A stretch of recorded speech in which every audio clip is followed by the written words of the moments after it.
صحابہ جیسا ایمان لے کر کے آؤ. اگر صحابہ جیسا ایمان نہیں لے کر کے آؤ گے تو آپ کا ایمان قابل قبول نہیں ہے. اور یہ بات ذہن میں رہے. آمنا باللہ، اے مومنو کہہ دو آمنا باللہ، ایمان لائے ہم اللہ تعالیٰ پر، وما انزل الینا، اور اس چیز پر جو نازل کی گئی ہماری طرف، وما انزل الی ابراہیم و اسماعیل و اسحاق و یعقوب والاسباط، اور وہ چیز جو نازل کی گئی ابراہیم علیہ السلام کی طرف، اسماعیل علیہ السلام کی طرف، اسی طرح اسحاق، یعقوب، اور اسی طرح اولاد در اولاد. وما اوتی موسیٰ و عیسیٰ، اور جو چیز دی گئی موسیٰ علیہ السلام کو اور عیسیٰ علیہ السلام کو، اور اسی طرح وما اوتی النبیون، اور جو چیز دی گئی نبیوں کو، من ربہم، ان کے رب کی طرف سے. ان آیات کے اندر اللہ رب العزت نے فرمایا کہ اے مومنو آپ ان سے کہہ دو کہ ہم تو ایمان لے کر کے آئے ہیں. جو اصول و ضوابط ہیں، جو قاعدے ہیں، ان کے مطابق جو پچھلے انبیاء ہیں ان پر ایمان لانا چاہیے تھا، ہم ایمان لے کر کے آئے ہیں. تو اگر آپ لوگ بھی ان پر ایمان لے کر کے آئے ہیں تو آپ کو بھی چاہیے جناب نبی کریم صلی اللہ تعالیٰ علیہ وسلم پر ایمان لے کر کے آئے. اسی طرح ان انبیاء کے اوپر جو کتابیں نازل ہوئی تھی ان پر بھی ہم ایمان لے کر کے آئے ہیں. ان کو بھی ہم مانتے ہیں، حق مانتے ہیں، سچ مانتے ہیں کہ یہ اللہ کی طرف سے نازل کی گئی تھی یہ کتابیں. تو ان کو بھی چاہیے کہ یہ قرآن مجید پر ایمان لے کر کے آئیں، قرآن مجید کو مانیں. پہلے اللہ رب العزت نے تخصیص کی، خاص انبیاء کا ذکر کیا، ابراہیم، اسماعیل، اسحاق، یعقوب، اور ان کی نسل در نسل، یعنی کہ یعقوب علیہ السلام کے آگے 12 بیٹے تھے، یوسف علیہ السلام سے آگے جو انبیاء آئے. فرمایا ہم تو سب کو مانتے ہیں، ہم کسی کا انکار نہیں کرتے. نؤمن ببعض ونکفر ببعض، ایسی بات نہیں ہے کہ ہم بعض کا انکار کر دیں، بعض کو نہ مانیں. جیسے یہودی جو تھے وہ ایک کو مانتے تھے، دوسرے کو نہیں مانتے تھے. کوئی موسیٰ علیہ السلام کو تو مانتا تھا لیکن عیسیٰ علیہ السلام کو ماننے کے لیے تیار نہیں تھا. فرمایا ہم سب کو مانتے ہیں، ہم ہر ایک کو مانتے ہیں، بلکہ جو ان پر کتابیں نازل ہوئی ہیں ہم ان کو بھی مانتے ہیں. آگے اللہ رب العزت نے پھر انبیاء کا ذکر کیا کہ ہم سارے انبیاء کو مانتے ہیں. فرمایا لا نفرق بین احد منہم، ہم کسی ایک میں بھی تفریق نہیں کرتے کہ کسی ایک کو مان لیں کسی ایک کو نہ مانیں. فرمایا سب کو مانتے ہیں، ہم ہر ایک کو ماننے والے ہیں. تو فرمایا کہ باقی انبیاء کے اندر جو ہے وہ فضیلت کے اعتبار سے، درجے کے اعتبار سے تو ہیں. تلک الرسل فضلنا بعضهم علی بعض منهم من کلم اللہ، بعض رسولوں کو بعض رسولوں پر فضیلت دی ہے. وَلَقَدْ فَضَّلْنَا بَعْضَهُمْ عَلَى بَعْضٍ، بعض کو بعض پر فضیلت دی. سب سے جو اول جو سب سے زیادہ فضیلت والے ہیں وہ جناب نبی کریم صلی اللہ تعالیٰ علیہ وسلم ہیں. اس کے بعد ابراہیم علیہ السلام، پھر موسیٰ علیہ السلام، پھر اس کے بعد باقی جو انبیاء ہیں، باقی جو پیغمبر ہیں ان کا درجہ ہے. فَنَحْنُ لَهُ مُسْلِمُونَ، ہم تو اللہ رب العزت کی تابع دار ہیں، اور جس کو رسول بنا کر کے بھیجتا ہے ہم اس کو ماننے والے ہیں. تو ان کو بھی چاہیے کہ اللہ رب العزت کے رسول کو مانیں، اللہ نے جو کتاب دی ہے ان کو مانیں. آگے اللہ رب العزت نے فرمایا کہ فَإِنْ آمَنُوا بِمِثْلِ مَا آمَنْتُمْ بِهِ فَقَدْ اهْتَدَوْا، بس یہ ایمان لے کر کے آئیں مثل ان کے جو یہ ایمان لے کر کے آئیں، یعنی کہ صحابہ کرام. فَقَدْ اهْتَدَوْا، پھر یہ ہدایت یافتہ ہوں گے. وَإِنْ تَوَلَّوْا، اگر یہ روگردانی کریں گے، اعراض کریں گے، فَإِنَّمَا هُمْ فِي شِقَاقٍ، بس یہ پختہ بات ہے کہ یہ ضد اور مخالفت میں ہے. فَسَيَكْفِيكَهُمُ اللَّهُ، پس ان قریب اللہ تعالیٰ کفایت کرے گا. وَهُوَ السَّمِيعُ الْعَلِيمُ، اور وہی سننے والا ہے اور جاننے والا ہے. اب یہاں پر اللہ رب العزت صحابہ کرام رضوان اللہ تعالیٰ علیہ مجمعین کے ایمان کو معیار قرار دے رہے ہیں کہ اگر یہ لوگ کہتے، اصل میں وہ عجیب قسم کی باتیں کرتے تھے نا کہ ہم ابراہیم پر ایمان رکھتے ہیں، ہم اسماعیل پر ایمان رکھتے ہیں، ہمیں یعقوب علیہ السلام نے یہ کہا تھا، ہمیں اسحاق علیہ السلام نے یہ کہا تھا. تو اب اللہ رب العزت فرما رہے ہیں کہ ہمیں آپ کی باتیں نہیں سننی. آپ کوئی کہتا جی میں تو عیسیٰ پر ایمان لایا ہوا ہوں، انہوں نے کہا تھا کسی اور پر ایمان نہیں لانا. کوئی کہتا موسیٰ پر ایمان لے کر کے آیا ہوں علیہ السلام، اب میں نے کسی اور پر ایمان نہیں لے کر کے آنا. فرمایا کہ اگر یہ واقعی اپنے دعووں کے اندر سچے ہیں، کیونکہ ابراہیم، اسماعیل، اسحاق انہوں نے پیشگوئیاں کی ہوئی تھی، بشارتیں دی ہوئی تھی عیسیٰ علیہ السلام نے کہ نبی آنے والے ہیں، تو اگر یہ واقعی اپنے دعوے میں سچے ہیں تو یہ ان صحابہ کی طرح ایمان لے کر کے آئیں. وہ ایمان نہیں ہمیں چاہیے یہ لوگ جو ایمان ہمیں بتا رہے ہیں کہ ہم ایمان لے کر کے آئے ہیں، کہ یعقوب نے جیسے گزشتہ اسباق کے اندر گزرا کہ یعقوب علیہ السلام نے کہا تھا کہ بھی ایسے کرنا ہے، تو اللہ رب العزت نے فرمایا اتخذوا احبارهم ورهبانهم اربابا من دون اللہ، یہ کیسا ایمان ہے کہ انہوں نے اپنے پیروں کو اپنے مولویوں کو جناب معبود بنا لیا ہوا تھا۔ تو فرمایا ایسا ایمان نہیں ہمیں چاہیے، ہمیں یہ والا ایمان چاہیے۔ وہ بھی یعقوب یا موسیٰ علیہ السلام یا عیسیٰ علیہ السلام نے نہیں کہا تھا کہ آپ شرک کریں، آپ یہ کریں، یہ لوگ مثلا ان کی طرف نسبت جو کرتے تھے، فرمایا ہمیں وہ نہیں چاہیے چیز، ہمیں تو چاہیے ان صحابہ کی طرح ایمان لے کر کے آؤ جس طرح یہ صحابہ کرام ایمان لے کر کے آئے۔ تو یہاں پر ایک بات ذہن میں رہے کہ صحابہ کرام کا ایمان معیار حق ہے، حق کا جو معیار ہے، حق کا جو پیمانہ ہے، وہ صحابہ کرام رضوان اللہ تعالی علیہ مجمعین کا ہے۔ یہاں پر ایک دو حوالہ نقل کر لیں۔ حضرت ملا علی قاری رحمت اللہ علیہ مرکات کی شرح کے اندر لکھتے ہیں، وہ فرماتے ہیں کہ سارے کے سارے صحابہ عادل ہیں، سکہ ہیں، ان کے اوپر کسی قسم کی جرح اور تعدیل جرح نہیں کی جا سکتی، سارے صحابہ عادل ہیں۔ اسی طرح امام ابن اسیر اپنی کتاب اسد الغابہ میں لکھتے ہیں کہ صحابہ کرام رضوان اللہ تعالی علیہ مجمعین سب کے سب عادل ہیں، سکہ ہیں، ان پر جرح نہیں کی جا سکتی۔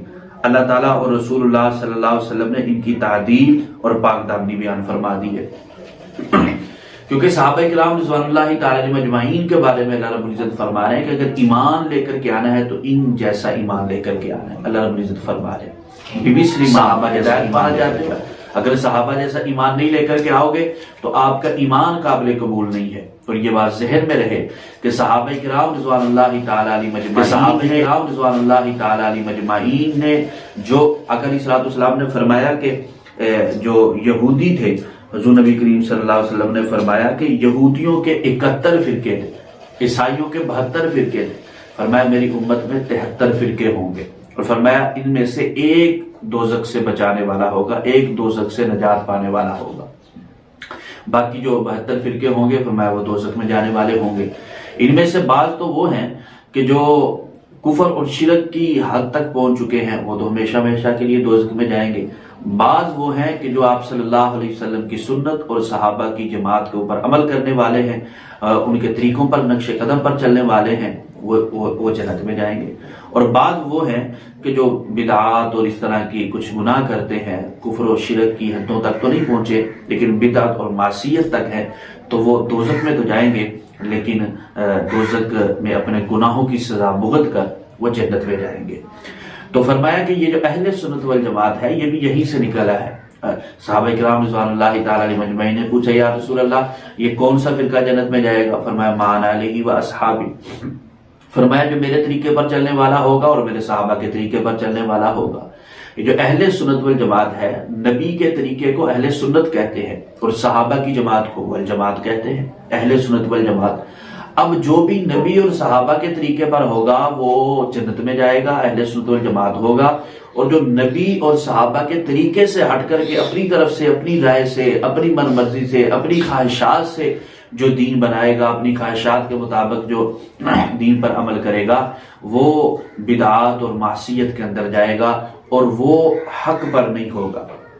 اور ایک بات یہ بھی ذہن میں رکھے کہ کوئی کتنا ہی بڑا اونچا درجے کا علم کے لحاظ سے، تقوی کے لحاظ سے جناب آپ کہیں کہ یہ بڑا وہاں تک پہنچ چکا ہے، لیکن جو بھی شخص صحابہ کے بارے میں زبان درازی کرتا ہے یا صحابہ کے بارے میں برے الفاظ یا صحابہ کے بارے میں بدگمانی پیدا کرنے کی کوشش کرتا ہے، یہ بات ذہن میں رکھے کہ اس کی بات قابل قبول نہیں ہے، کیونکہ صحابہ کرام رضوان اللہ تعالی مجمعین سارے کے سارے عادل ہیں، سکہ ہیں۔ اللہ رب العزت نے اس قرآن مجید کی اس آیت میں فرما دیا فَإِنْ آمَنُوا، یہودیوں کو کہا جا رہا ہے، عیسائیوں کو کہا جا رہا ہے، آپ بھئی وہ والا ایمان نہیں ہمیں چاہیے جو ایمان آپ بتا رہے ہیں، ہمیں چاہیے صحابہ کی طرح ایمان، کہ جس طرح ابوبکر صدیق رضی اللہ تعالی عنہ کہ اللہ کے رسول صلی اللہ علیہ وسلم ان کو جو حکم فرماتے ہیں وہ فوراً مانتے ہیں، حضرت عمر رضی اللہ تعالیٰ عنہ، حضرت عثمان رضی اللہ تعالیٰ عنہ، حضرت علی رضی اللہ تعالیٰ عنہ بغیر کیلو کال کے فوراً اللہ کے رسول صلی اللہ علیہ وسلم کے ارشاد کو ماننے کے لیے تیار ہوتے ہیں۔ اللہ کے رسول چندے کا اعلان کرتے ہیں، چندہ جمع ہو جاتا ہے بغیر کیلو کال کے۔ اللہ کے رسول صلی اللہ علیہ وسلم جو الفاظ زبان سے نکالتے ہیں صحابہ کرام کرنے کے لیے تیار ہو جاتے ہیں۔ فرمایا وہ لوگ کو کہتے ہیں نا پیچھے گزرا آمن الصفا ولا انہم الصفا، ہم ان بے وقوفوں کی طرح ایمان لے کر کے آئیں۔ کہ بھئی یہ کون سی عقل مندی ہے۔ وہ لوگ کہتے تھے کہ یہ صحابہ کرام اپنے نبی پر مال بھی لٹا رہے ہیں، جان بھی لٹا رہے ہیں، اپنا سب کچھ اپنے نبی کے لیے کر رہے ہیں۔ کہتے تھے ہم سمجھدار ہیں کہ ہماری طرح یہ ہو جائے، مال جان اور یہ کون سی عقل مندی ہے۔ تو اللہ رب العزت نے صحابہ کرام رضوان اللہ تعالی علیہ مجمعین کے ایمان کو حق کا معیار، حق کا پیمانہ مقرر کر دیا اور فرمایا اس جیسا ایمان لے کر کے آؤ گے تو ہدایت پاؤ گے۔ ابو بکر جیسا، عمر جیسا، عثمان جیسا، علی جیسا، دیگر صحابہ کرام رضوان اللہ تعالی علیہ مجمعین جیسا، ان جیسا ایمان لے کر کے آؤ گے تو کامیابی ہے، تو ہدایت پاؤ گے۔ فَسَيَكْفِيكَهُمُ اللَّهُ، اللہ تعالیٰ کافی ہے۔ آگے فرمایا صبغۃ اللہ، اللہ تعالیٰ کے رنگ میں رنگ جاؤ۔ صبغۃ اللہ وَمَنْ أَحْسَنُ مِنَ اللَّهِ، اللہ تعالیٰ کے رنگ سے بہتر رنگ کس کا ہو سکتا ہے؟ صبغۃ وَنَحْنُ لَهُ عَابِدُونَ۔ اب یہاں پر اس آیت کے اندر اللہ رب العزت اصل میں یہودی اور عیسائی انہوں نے ایک مختلف قسم کے رنگ رکھے ہوئے تھے اور پانی رکھے ہوئے تھے۔ ان پانیوں کے ذریعے سے جب کوئی بچہ پیدا ہوتا تو اس بچے کو اس کے اندر نہلا دیتے اور اس کے اندر اس کے اوپر رنگ چڑھ جاتا اور کہتے کہ اب اس کے اوپر عیسائیت کا رنگ چڑھ گیا ہے، اب اس کے اوپر یہودیت کا رنگ چڑھ گیا ہے۔ تو فرمایا کہ یہ رنگ رنگنے سے کوئی جناب نیک اور تقوی یا وہ نہیں بن سکتا، بلکہ فرمایا کہ اللہ کے رنگ میں رنگ جاؤ، اللہ کے حکموں کی اطاعت، اللہ کے حکموں کی فرما برداری میں آ جاؤ، یہی اصل رنگ ہے، یہی اصل عبادت ہے، یہی اصل دین ہے۔ تو اس لیے رب العزت نے ان کی بھی تردید فرما دی۔ آگے فرمایا قُلْ أَتُحَاجُّونَنَا فِي اللَّهِ، کہ تم ہمارے ساتھ جھگڑا کرتے ہو اللہ تعالیٰ کے بارے میں، وَهُوَ رَبُّنَا، حالانکہ وہی ہمارا رب ہے، وَرَبُّكُمْ، اور وہ تمہارا بھی رب ہے، وَلَنَا أَعْمَالُنَا، اور ہمارے لیے ہمارے اعمال ہیں، وَلَكُمْ أَعْمَالُكُمْ، اور تمہارے لیے تمہارے اعمال ہیں، وَنَحْنُ لَهُ مُخْلِصُونَ، اور ہم تو خالص اسی کے ہیں۔ ام تقولون، کیا تم کہتے ہو، ان ابراہیم و اسماعیل و اسحاق و یعقوب والاسباط، کہ بے شک ابراہیم، اسماعیل اور اسحاق، یعقوب اور ان کی اولاد در اولاد، کانوا ہودن و نصارا، یہودی تھے یا نصرانی، کل فرما دیجئے، انتم عالم ام اللہ، کہ تم زیادہ جانتے ہو اللہ تعالیٰ یا اللہ تعالیٰ زیادہ جانتا ہے۔ ومن اظلم، کون شخص بڑا ظالم ہو سکتا ہے، ممن کتم شہادتن، جس نے چھپائی گواہی، عندہ من اللہ، جو اس کے پاس ہے اللہ تعالیٰ کی طرف سے، وما اللہ بغافلین، اور نہیں ہے اللہ تعالیٰ غافل اما تعملون، ان کاموں سے جو تم کرتے ہو۔ یہاں پر اللہ رب العزت یہی فرما رہے ہیں، ہم تقولون، جیسے پچھلے سبق کے اندر گزرا کہ وہ کہتے تھے حضرت ابراہیم یہودی تھے، وہ کہتے تھے نہیں جی عیسائی تھے، دوسرے کہتے تھے نہیں جی مشرکین مکہ ہمارے ہیں۔ تو اللہ رب العزت نے فرمایا وہ تو 1500 سال پہلے آپ سے گزر چکے ہیں، وہ تمہارے کیسے ہو سکتے ہیں؟ فرمایا یہ ان لوگوں کو اتنا بھی علم نہیں ہے، ان لوگوں کو اتنا بھی معلوم نہیں ہے۔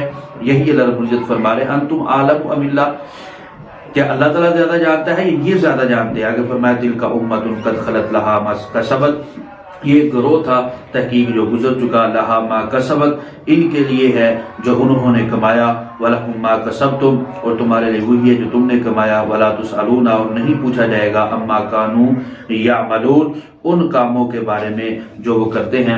فرمایا ابراہیم، اسماعیل، اسحاق، یعقوب، موسیٰ علیہ السلام، عیسیٰ علیہ السلام، یہ گروہ تھا جو گزر گیا۔ باقی عیسیٰ علیہ السلام کے بارے میں شواہد اور نص قطعی سے یہ بات ثابت ہے کہ حضرت عیسیٰ علیہ السلام قرب قیامت کے ان کا نزول ہوگا، حضرت عیسیٰ علیہ السلام دوبارہ تشریف لائیں گے اور حضرت عیسیٰ علیہ السلام آپ صلی اللہ علیہ وسلم کے امتی بن کر کے آئیں گے۔